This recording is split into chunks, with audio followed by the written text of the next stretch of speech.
এটি ভারতের একটি বাস্তব ঘটনা এবং ঘটনাটি যাদের সাথে ঘটেছিল তাদের একজনের মতো করেই আমি বলছি। আমরা সবাই জানি 2020 সালের শুরুতে কোভিডের কারণে সর্বত্র লকডাউন চলছিল এবং সেই কারণে আমাদের বাড়ি থেকে কাজ বেছে নিতে হয়। কোভিডের কারণে চারপাশটা অনেকটাই হতাশজনক ছিল এবং আমি অত্যন্ত খারাপ লাগার কারণে একটি ট্রিপ চেয়েছিলাম। তাই লকডাউন শেষ হওয়ার পরে যখন সবকিছু স্বাভাবিক হয়ে যায় 2022 সালের জুলাই মাসে আমি এবং আমার অন্য দুই বন্ধু রোহান এবং ঈশান সিমলা ভ্রমণে যাওয়ার সিদ্ধান্ত নিয়েছিলাম।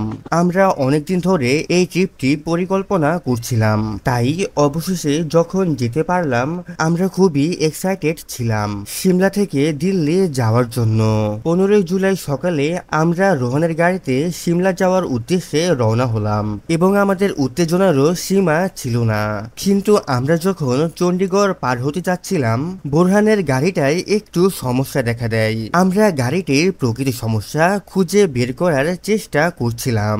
অনেক চেষ্টা করার পর যখন কিছুই বুঝে উঠতে পারছিলাম না, শেষ পর্যন্ত মেকানিককে ডাকার সিদ্ধান্ত নিলাম। মেকানিক আসতে অনেক সময় লেগেছিল, গাড়িটি ঠিক হতে অনেক সময় নিয়েছিল। 2 ঘন্টা পরে রাত হতে চলেছে এবং এটা ঠিক যে আমরা আমাদের যাত্রা আর চালিয়ে যেতে পারবো না। যদিও আমরা চাই না চণ্ডীগড়ে থেকে যেতে, কিন্তু কিছুই করার নেই, আমাদের এখানে থাকতেই হবে। এক রাতের জন্য আমরা একটা হোটেল রুম অনুসন্ধান করি, কিন্তু হোটেলটির সব কিছু ছিল অনেক ব্যয়বহুল। তাই আমরা একটি কাছাকাছি এয়ারবিএনবি বুক করার সিদ্ধান্ত নেই, কারণ আমরা এটি সম্পর্কে অনলাইনে পড়েছিলাম। এটা বাস্তবে যেমন সুন্দর ছিল ঠিক আমরা তেমনটি ছবিতেও দেখেছিলাম, যদিও এটা আমাদের 3 জনের এক রাত থাকার জন্য যথেষ্ট ছিল আর এটির দামও অনেকটা কম ছিল। যেহেতু আমরা এটা অনেকটাই কম দামে পেয়েছিলাম তাই এটাকে আমরা বুক করে ফেলি। সেখানে পৌঁছানোর পর আমরা প্রথমবারের মতো হোস্ট মিস্টার সিং এর সাথে দেখা করেছিলাম এবং তার বাংলোর মতোই তার ড্রেসের স্টাইল এবং স্বাগত জানানোর হাসিটা ছিল উষ্ণ। আমাদের সম্পূর্ণ বাংলোটি ঘুরে দেখালেন। বাংলোতে 4টি রুম ছিল, কিন্তু তার মধ্যে একটি ছিল তালাবদ্ধ। মিস্টার সিং এটিকে একটি স্টোর রুম হিসেবে ব্যবহার করছিলেন এবং সেখানে অন্য সুযোগ সুবিধা খুবই ভালোই ছিল এবং মিস্টার সিং সবকিছু বোঝানোর পর সেখান থেকে চলে যায়। এই সব করতে করতে প্রায় 7টা বেজে গেছে। সেই সময় আমরা খুবই ক্লান্ত ছিলাম এবং বাইরে থেকে ডিনারের অর্ডার করি। ডিনার শেষ করার সাথে সাথে আমরা আমাদের রুমে চলে গেলাম। আমি খুবই ক্লান্ত অনুভব করছিলাম, তাই তাড়াতাড়ি ফ্রেশ হয়ে বিছানায় শুয়ে পড়লাম। কিছুক্ষণের মধ্যে আমার ঘুম চলে এলো, কিন্তু টিভির খুব জোরে ভলিউমের কারণে মাঝরাতে আমার ঘুম ভেঙে যায়। আমি যখন আমার ফোনের টাইম চেক করলাম তখন আমি আমার বিছানা থেকে উঠে দেখি রোহান আর ঈশান সোফায় বসে আছে। আমি তাদের টিভির ভলিউম কমাতে বললাম, কিন্তু তারা আমার কথা শোনেননি। তাই আমিও কিছুক্ষণ বসে টিভি দেখার সিদ্ধান্ত নিলাম। আমি যখন রান্নাঘরের দিকে গেলাম তখন দেখলাম সিং সাহেবের যে রুমটা তালা লাগানো ছিল সেই রুমটির দরজা খোলা। তাড়াতাড়ি রোহান আর ঈশানকে ডাকলাম, জিজ্ঞেস করলাম তোমরা কি এই রুমটি খুলেছিলে? সেই মুহূর্তে তারা বলল তারা এই বিষয়টি সম্পর্কে কিছুই জানে না। কৌতূহল বশবর্তী হয়ে আমরা দেখতে চাইলাম যে এই রুমটির ভেতরে আসলে কি আছে। রোহান এবং ঈশান আমাকে রুম খুলতে উৎসাহ দিচ্ছিল, কিন্তু যখনই রুমের দরজার হাতলটা আমি ধরি তখনই একটা অদ্ভুত ধরনের অনুভূতি আমার ভেতরে তৈরি হয়। সেই মুহূর্তে সাথে সাথে সে দরজার হাতলটি থেকে হাত সরিয়ে নেয়। ঠিক সেই মুহূর্তে তার ভেতরে রুমের ভেতরে কি আছে সেটা দেখার চিন্তা ভাবনা সরে যায় আর সে পেছনে তাকিয়ে দেখে তার পেছনে রোহান এবং ঈশান কেউই নেই। টিভি বন্ধ ছিল এবং আমি সম্পূর্ণ অন্ধকারে সেখানে এক মুহূর্তের জন্য দাঁড়িয়েছিলাম। আমার মনে হয়েছিল যে আমার শরীর অবশ হয়ে গেছে, কিন্তু ভয়ের অনুভূতি স্থির হওয়ায় আমি আতঙ্কিত হয়ে উঠলাম। কিন্তু যখন আমার ভেতর থেকে ভয় চলে যায় তখন আমি দেখতে পাই যে আমি আমার ঘরে নেই, আমি একটি সোফার মধ্যে শুয়ে আছি। কিছুতেই বুঝতে পারছিলাম না যে আমি এখানে কিভাবে এলাম। এই প্রশ্নের উত্তর আমার মাথায় আসার আগেই আমি সেখান থেকে দৌড়ে আমার রুমে যাই। রুমে যাওয়ার পর আমার সারা রাত ঘুম আসেনি। সম্পূর্ণ রাত আমি আমার বিছানায় শুয়েছিলাম এবং সারাটা রাত আমি অদ্ভুত ধরনের শব্দ শুনতে পাই, কখনো ফুট স্টেপের, আবার কখনো টেপ টেপ থেকে পানি পড়ার শব্দ।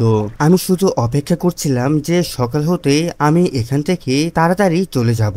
তবে আমি যা কিছু দেখেছি তা কোনোটাই আমার কাছে স্বপ্ন মনে হচ্ছে না। সেই ঘটনার একটি ডিটেলস আজও আমার মনে রয়েছে।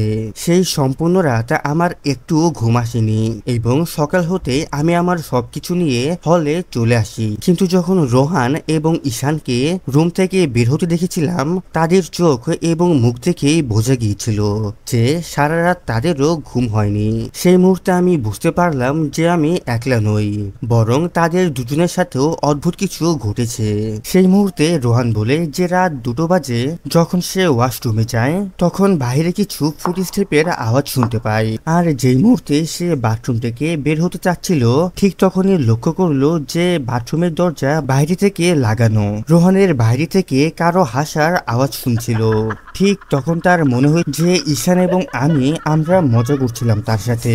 সেই মুহূর্তে সে আওয়াজ দিয়ে উঠে যে মেহুল और ঈশান, তোমরা যে মজা করছো সেটা বন্ধ করো। রোহান কন্টিনিউসলি তার ডোর খোলার চেষ্টা করে যাচ্ছে। ঠিক সেই মুহূর্তে হঠাৎ করে ডোর একা একাই খুলে যায়। যখন সে বাইরে আসে সে দেখতে পায় যে সেই মুহূর্তে সেই জায়গাটিতে কেউই নেই। রোহান তার পিঠে একটি ঠান্ডা হাওয়া অনুভব করলেন, কিন্তু সেই মুহূর্তেও সে ভাবছিল যে মেহুল এবং ঈশান তারা তার সাথে মজা করছে। সেই জায়গাটি থেকে সরে যেতে চায়, কিন্তু তার বডি কোনোভাবেই নড়ছিল না। তখনই কিচেন থেকে কিছু পড়ে যাওয়ার শব্দ আসে।